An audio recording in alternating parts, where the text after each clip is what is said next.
Αν δύο άνθρωποι περπατήσουν στον ίδιο δρόμο, την ίδια ώρα, κάτω από τον ίδιο ουρανό, ο ένας θα δει ελευθερία, ο άλλος θα δει απειλή. Αν ακούσουν την ίδια φράση, ο ένας θα εμπνευστεί, ο άλλος θα πληγωθεί. Αν ζήσουν το ίδιο γεγονός, ο ένας θα πει «Η ζωή είναι άδικη» και ο άλλος «Η ζωή προσπαθεί να μου δείξει κάτι». Ποιος από τους δύο έχει δίκιο? Ίσως κανείς. Γιατί υπάρχει μια ιδέα που επαναλαμβάνεται από τους Στοικούς μέχρι τον Καρλ Γιούγκ, από τον Πλωτίνο μέχρι τον Σέθ και σήμερα επιβεβαιώνεται από την ευρωεπιστήμη. Δεν βλέπεις τον κόσμο όπως είναι. Βλέπεις τον κόσμο όπως είσαι εσύ. Και αν αυτό είναι αλήθεια, τότε η μεγαλύτερη αλλαγή που μπορεί να συμβεί στη ζωή σου δεν είναι να αλλάξει ο κόσμος, είναι να αλλάξει ο παρατηρητής. Κοίταξε γύρω σου για μια στιγμή το δωμάτιο στο οποίο βρίσκεσαι, οι ήχοι που ακούς, το φως που πέφτει πάνω στα αντικείμενα, οι άνθρωποι που συναντάς καθημερινά. Έχεις την αίσθηση ότι βλέπεις την πραγματικότητα όπως ακριβώς είναι, ότι τα μάτια σου λειτουργούν σαν μια κάμερα που καταγράφει πιστά τον κόσμο γύρω σου. Κι όμως η επιστήμη λέει κάτι εντελώς διαφορετικό. Ο εγκέφαλός σου δεν είναι μια κάμερα, είναι ένας ερμηνευτής, ένας ακούραστος αφηγητής που κάθε δευτερόλεπτο λαμβάνει ατελείς πληροφορίες από τις αισθήσεις σου και προσπαθεί να συμπληρώσει όλα όσα λείπουν. Δεν περιμένει απλώς να δει τι υπάρχει εκεί έξω. Προβλέπει τι πιστεύει ότι θα δει και στη συνέχεια προσαρμόζει την εμπειρία σου σε αυτή την πρόβλεψη. Με άλλα λόγια, δεν αντιλαμβάνεσαι πρώτα τον κόσμο και μετά τον ερμηνεύεις. Η ερμηνεία προηγείται σε μεγάλο βαθμό της εμπειρίας. Σκέψου δύο ανθρώπους που χάνουν την ίδια μέρα τη δουλειά τους. Το γεγονός είναι ακριβώς το ίδιο. Ο πρώτος βυθίζεται στην απόγνωση. Πιστεύει ότι η ζωή τον εγκατέλειψε και ότι το μέλλον του καταστράφηκε. Ο δεύτερος, αφού ξεπεράσει το αρχικό σοκ, νιώθει ότι ίσως αυτή είναι η ευκαιρία που περίμενε για να αλλάξει πορεία. Ποιος από τους δύο είδε την πραγματικότητα? Ίσως και οι δύο, ή ίσως κανείς. Γιατί δεν ζούμε τα γεγονότα όπως είναι? Ζούμε το νόημα που τους δίνουμε. Κάθε εμπειρία περνά μέσα από αόρατα φίλτρα, χρωματισμένα από τις πεποιθήσεις, τις αναμνήσεις και τις προσδοκίες μας. Και αν αυτό ισχύει, τότε γεννιέται μια πολύ πιο ενδιαφέρουσα ερώτηση. Αν δεν βλέπουμε την πραγματικότητα όπως είναι, ποιος είναι αυτός που της δίνει τα χρώματά της? Αν η πραγματικότητα δεν φτάνει ποτέ σε εμάς αυτούσια, τότε αξίζει να αναρωτηθούμε τι είναι αυτό που τη μεταμορφώνει πριν καν τη συνειδητοποιήσουμε. Η απάντηση βρίσκεται σε κάτι που δεν μπορούμε να δούμε, αλλά επηρεάζει κάθε μας σκέψη. Τους αόρατους φακούς μέσα από τους οποίους κοιτάζουμε τον κόσμο. Κάθε εμπειρία που έζησες, κάθε λέξη που άκουσες ως παιδί, κάθε φόβος, κάθε απόρριψη, κάθε στιγμή που ένιωσες αρκετός ή ανεπαρκής, άφησε ένα μικρό αποτύπωμα στον τρόπο που αντιλαμβάνεσαι τη ζωή. Με τα χρόνια αυτά τα αποτυπώματα έγιναν πεποιθήσεις και οι πεποιθήσεις έγιναν φίλτρα. Ο Καρλ Γιούγκ πίστευε ότι όλοι κουβαλάμε μέσα μας ψυχικά συμπλέγματα, αόρατες δομές που δημιουργήθηκαν από έντονες εμπειρίες του παρελθόντος. Όταν κάτι στον εξωτερικό κόσμο αγγίζει αυτά τα συμπλέγματα, δεν αντιδρούμε μόνο στο παρόν. Αντιδρούμε και σε όλα όσα έχουμε ζήσει πριν. Γι' αυτό πολλές φορές δεν βλέπεις πραγματικά τον σύντροφό σου. Βλέπεις όλους εκείνους που σε πρόδωσαν, σε εγκατέλειψαν ή δεν σε αγάπησαν όπως είχες ανάγκη. Δεν βλέπεις απλώς τον εργοδότη σου. Ίσως βλέπεις τον αυστηρό γονέα που ποτέ δεν σου είπε «μπράβο». Και όταν σκέφτεσαι το μέλλον, δεν βλέπεις αυτό που πρόκειται να συμβεί. Βλέπεις αυτό που φοβάσαι ότι μπορεί να συμβεί, σαν να φοράμε γυαλιά με χρωματισμένους φακούς και, έχοντας τα φορέσει για τόσο καιρό, να ξεχνάμε ότι υπάρχουν. Ακόμα και ο τρόπος που επιλέγουμε ποιες πληροφορίες θα προσέξουμε υπηρετεί αυτές τις πεποιθήσεις. Η ψυχολογία το ονομάζει confirmation bias, η τάση του νου να αναζητά συνεχώς αποδείξεις ότι αυτά που ήδη πιστεύουμε είναι αλήθεια. Έτσι, ο κόσμος αρχίζει να μοιάζει σαν να επιβεβαιώνει διαρκώς την ιστορία που λέμε στον εαυτό μας. Υπάρχει όμως ένας φακός τόσο ισχυρός που επηρεάζει όλους τους υπόλοιπους.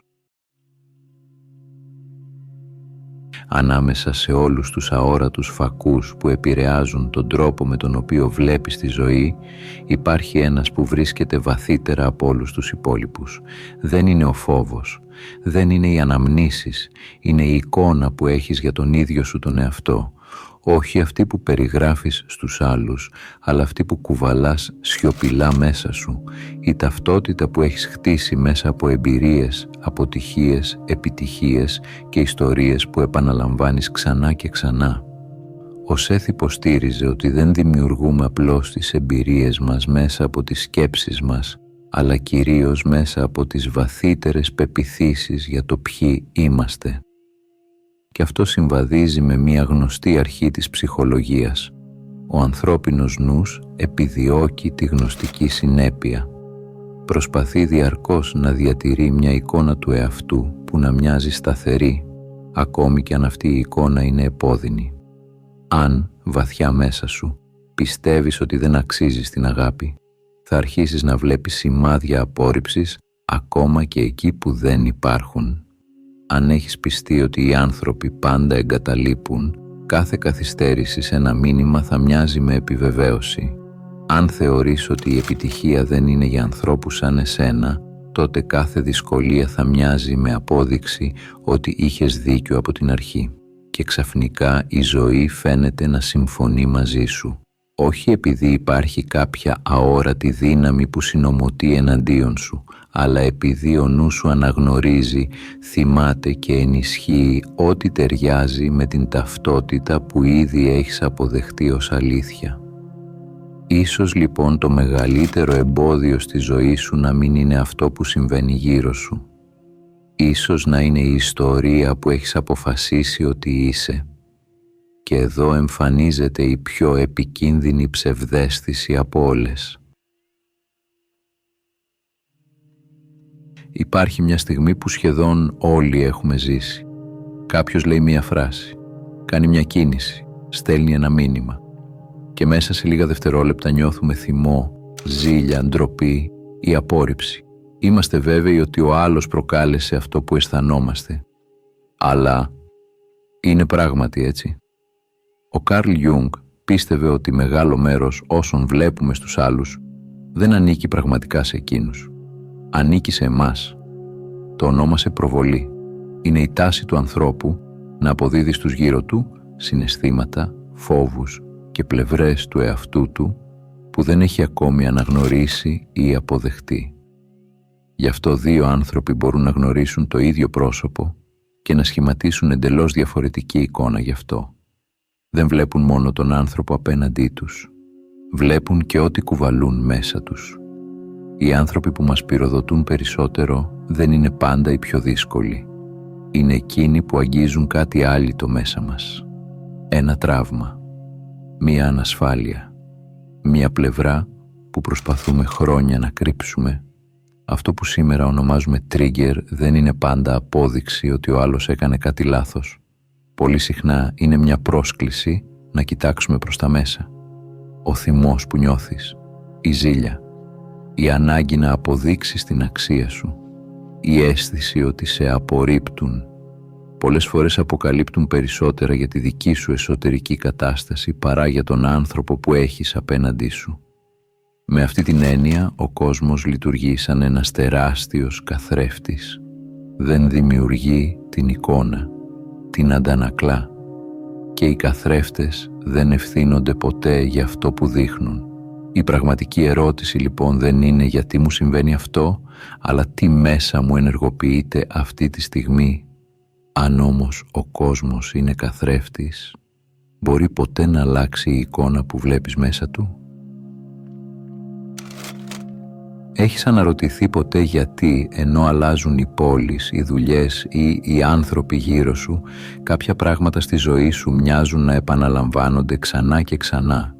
Ίσως αλλάζεις σχέση, αλλά μετά από λίγο βρίσκεσαι μπροστά στα ίδια προβλήματα. Ίσως βρίσκεις νέο εργοδότη μόνο και μόνο για να ανακαλύψεις ότι οι ίδιες συγκρούσεις εμφανίζονται με διαφορετικά πρόσωπα. Ή ίσως υπόσχεσαι κάθε χρόνο ότι αυτή τη φορά θα είναι διαφορετικά, όμως οι ίδιοι φόβοι επιστρέφουν σαν να γνώριζαν ήδη τον δρόμο. Είναι εύκολο να πιστέψεις ότι η ζωή σε τιμωρεί ή ότι έχεις σταθεί άτυχος. Όμως υπάρχει μία άλλη πιθανότητα. Κι αν αυτό που επαναλαμβάνεται δεν είναι η ζωή, αλλά ο εσωτερικός χάρτης με τον οποίο τη διασχίζεις. Ο νους μας λειτουργεί όπως ένας ταξιδιώτης που κρατά έναν παλιό χάρτη.